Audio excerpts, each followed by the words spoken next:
Ashamar kafune kabajamtoota hordoftoota miidiyaa madda nageenyaa oduu har'aaf qabannee dhiyaanne isinitti muunqasifaana duraan jirsoo wallooti. Oduu keenya jalqabaatiin kaaba Oromiyaa godina Walloo aanaa Dawaa Caffaa keessatti xiinxaaleeyyiin Amaaratii fi kaabineen gandichaa waliin ta'uun qabeenya qotee bulaa barbadeessaa jiraachuun dhaga'ame. Bal'ina isaa Abdallaa Miwaan qindeeffate qaba.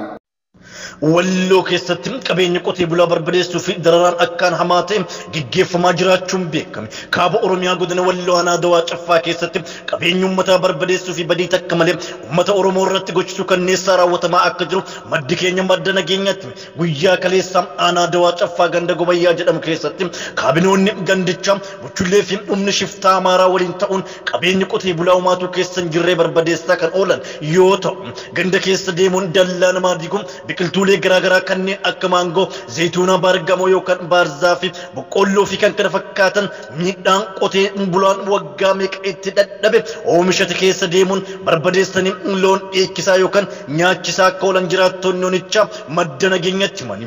Aanaa Dawaa Caffaa kana keessatti maatiin hidhamtoota hedduu yeroo ammaa kana akka mana hidhaa dhaqanii ijoollee isaanii ilaalle dhorkuu fi dargaggoota hedduu ganduma kana keessa ukkaamsanii hidhuu isiniif gabaasaa turuun keenya ni yaadatama. Godina Walloo keessatti mootummaan naannoo Amaaraa karoora isaa galmaan ga'uuf jecha kaabinoota godinichaa fi bulchaa godinichaa of jalatti bituun waraana murna isaatiin hoogganaman baay'inaan qubsiisuun ilmaan Oromoo Walloo halkaniif guyyaa bayisaaf galma dhorkaa jiraachuun beekamaadha.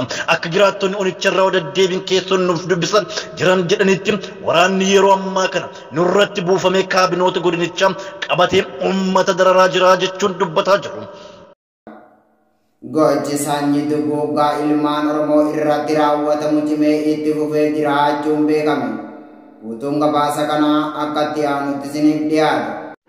Godina Wallaggaa aanaa Sabbii keessatti waraanni shiftaa Abiy Ahmed namoota nagaa uummatu keessa hin jirre 5 ajjeesee jiraachuu maddi keenya madda nageenyaatti hime. Waraanni faashistii Bilxiginnaa kan naasuu ilma namaa hin qabne xiinxaaleeyyii Amaaraa waliin ta'uun qotee bulaa Oromoo jiruuf jireenya isaa gaggeeffachaa jiru guyyaa guyyaan ajjeesuun kan bineensaaf kennaa jiru halkanidha. Wallaggaa aanaa Sabbii magaalaa Inaangoo jedhamu keessatti dargaggoota Oromoo 5 manaa butanii fuudhuun ajjeesanii dirree irratti gatanii jiraachuu maddeen keenya garasiirra odeeffannee jirra. Mootummaan Impaayera Itoophiyaa Abiy Ahmed yeroo ammaa kana biyyan bulchaa ofiin jedhu kallattii maraan waraana hidhannoo guutuun Oromoof Oromiyaa irratti bobbaasuun gocha sanyii duguuggaa yookaan jenosaayid ilmaan Oromoo irratti kan raawwachiisaa jiru yoo ta'u ilmaan Oromoo bakkoota garaagaraatti galumsaa bahiisa dhabanii rakkoo hamaaf saaxilamanii jiraachuun beekamaadha. Xiinxaaleeyyiin Amaaraa Faannoo jedhamtu kan ilmaan Oromoo lafarraa duguuguuf kaayyeeffatan yeroo ammaa kana waraana murna Bilxiginnaatiin hoogganamtu waliin ta'uun Oromiyaa godinoota garaagaraa fi aanoota garaagaraa keessatti gocha gara jabummaa raawwachaa akka jiran guyyaa guyyaan jala buune isiniif gabaasa turuun keenya ni yaadatama. Akka maddeen keenya gabaasanuuf laatan jedhanitti waraanni mootummaa PP halkanidha. Wallaggaa aanaa Sabbii magaalaa Inaangoo jedhamu dhufuun dargaggoota 5 manaa butanii yoo deeman 2 ajjeesanii dirree irratti gatuun yoo mul'atan 3 immoo asii buute dhabamsiifamanii jiru jedhu maddi keenya madda nageenyaatti hime. Ministeerri nageenya obbo Taayyee Danda'a Gujiitti beelli namaa fixaa jira jechuun yoo dubbatu bulchaan godina Gujii balleessiidha malee beelli nama fixee hin jiru jechuun dubbate. Bal'ina isaa Abdallaa Mee dabalataa waan qindeeffate qaba. Minister Deetan Minister Nageenya obbo Taayyee Danda'a Gujiitti beelli nama hedduu fixee jedhani. Minister Deetan Minister Nageenya obbo Taayyee Danda'a Reedoo Gujiitti beelli nama hedduu fixee jedhani. Bulchaan godina Gujii obbo Taaddalaa Oddoo immoo maqaballeestuu godina keenya irratti adeemaa jira malee beelli nama ajjeese hin jiru jedhani. Obbo Taayyee Danda'a jiraattota aanaa Liibaan beelaan dhumaniis maqaa tarreessaniiru. Jiraattonni godina Gujii aanaalee garaagaraa beela hamaatu harkaan qabaa jechuun himatu. Godina Gujiitti jiraattonnii fi bulchiinsi aanaa Sabbaa Booruu sababa beelaatiin lubbuu namaa darbaa jiraachuu miidiyaaleen adda addaatti himanii turaniiru. Jiraattonni naannichaa namoonni 20 caalan lubbuun darbu waayita himan. Bulchiinsi aanaa sabbaa boruu immoo namoonni 12 lubbuun darbu quba akka qabu beeksisee ture. Jiraattonni haadha beelan duute ganama daa'imti otoo harma haadha duutee hootu argine rifanne waayita jedhan bulchiinsi aanichaas kanuma mirkaneessee ture. Godina Gujiitti jiraattonnii fi bulchiinsi aanaa sabbaa boruu sababa beelaatiin lubbuun namaa darbaa jiraachuu himanis dabballoonni mootummaa naannoo Oromiyaa sadarkaa naannoo fi godinaarra jiran dhimmicha jabeessanii yaalaa jiru. Bulchaan godina Gujii obbo Taaddalaa Oddoo beela godina Gujii keessatti mul'ate ilaalchisuun yaada OBN'if kennaniin maqaballeessitu godina keenya irratti adeemaa jira malee beelli nama ajjeese hin qabu jechuun dhimmicha haalanii hoogganaan buusaa gonfaa Oromiyaa obbo Mustafaa Kadir gama isaaniitiin OBN waliin haasa'aniin yaada wal faalleessaa dubbachuun bakka tokkotti godinaalee 8 keessatti rakkoo beelaa mudateen namoonni miidhaa hammaataaf saaxilamaa jiraachuu yoo ibsan bakka biraatti ammoo miidhaan qaqqabe akka odeeffamu sadarkaa yaaddoo irra hin geenye jedhani. Ministeerri deetaan ministeera nageenyaa obbo Taayyee Dandaareedoo immoo hojiitti beelli nama hedduu fixuusaa ibsanii mootummaan naannichaa dhugaa kana dhoksaa jira jechuun qeeqani.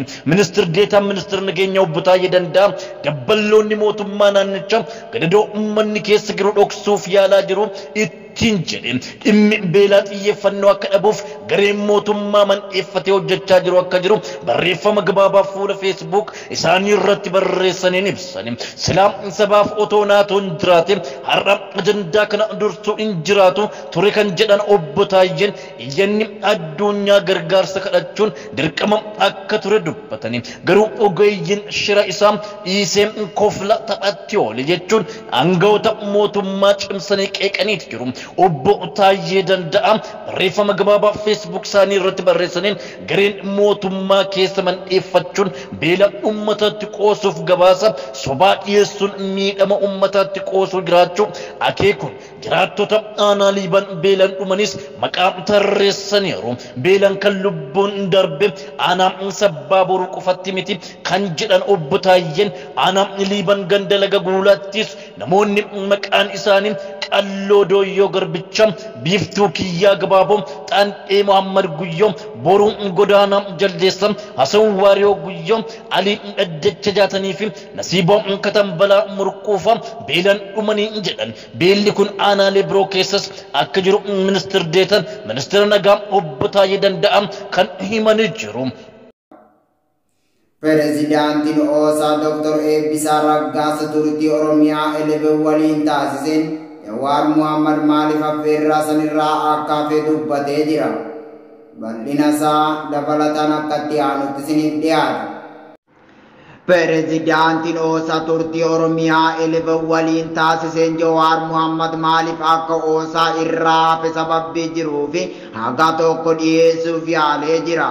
Pireezidaantii Oosaa kan ta'e Dr. Eebbisaa Raggaasaa Jawaar Muhammad Oosaa irratti akka hirmaatu kanaaf feeree ana garuu akka hin dhiyaanne kan godhe koree boordiiti jechuun yoo dubbatu sababbii fi yaada isaan dhiyeessanis ani mormeen jira jedhu qabxiileen isaanis naaf hin fudhatamne jechuun ibsee jira. Dr. Eebbisaa Raggaasaa ani badiyoon qabaadhe Jawaar Muhammadis ta'e uummata Oromoo dhiifama nan gaafadha jedhee jira. Garuu koreen boordi Jawaar Muhammad akka hin dhiyaanne wanti isaan dhorku yoo jiraate ragaa waliin fidanii miidiyaaleef dhiyeessuun ummataaf kana jedhanii haa dhiyeessan yookaan balleessine jedhanii Jawaar Muhammadis uummata Oromootis dhiifama haa gaafatan jechuun dubbatee jira. Inni biroo diversitii wanti jedhamu hin jiru parsantii 100% amananii jiru. Oosaan afoosha keessaa akka bahuuf Oromoon hundi dhiibbaa geggeessuu akka qabuu fi keessatti makamuufis yaamicha godhaniiru jechuun dubbatanii jiru. Hirmaannaan shamarranis xiqqoodha amantaa hunda hammachuu qaba jechuun rakkoolee jiran kaasanii jiru. Eegaa kabajamtootaaf hordoftoota miidiyaa madda nageenyaa oduun har'aaf qabannee dhiyaanne kana gammaa daawwatanidha.